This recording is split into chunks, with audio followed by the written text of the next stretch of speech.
কি এখনো বুঝতে পারছো না কোথায় যাচ্ছি? আমি বলছি, জীবনে প্রথমবারের মতো পাহাড় দেখতে যাচ্ছি। আর পাহাড় মানেই তো আমাদের বাঙালিদের কাছে একমাত্র ওয়ান স্টপ ডেস্টিনেশন, দার্জিলিং। তো hello guys, welcome to our channel and welcome to Mirik.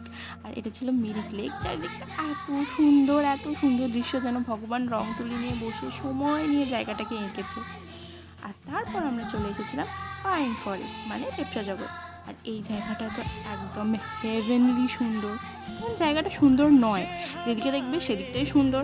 বাড়ি ঘর রাস্তা, এমনকি রাস্তার আগাছাগুলোও সুন্দর। সারা দিন জার্নি করে রাতে না ঘুমিয়ে প্রচুর টায়ার্ড ছিলাম, কিন্তু এত সুন্দর জায়গাতে কি আর নিজেকে শান্ত করে রাখা যায় তোমরাই বলো। ঠিক যেমনটা স্বপ্নে দেখেছিলাম না দার্জিলিং, সেই স্বপ্নের থেকেও সুন্দর। তো আজকের জন্য এটুকুই, আবার দেখা হচ্ছে তোমাদের সাথে নেক্সট ব্লগে। টাটা।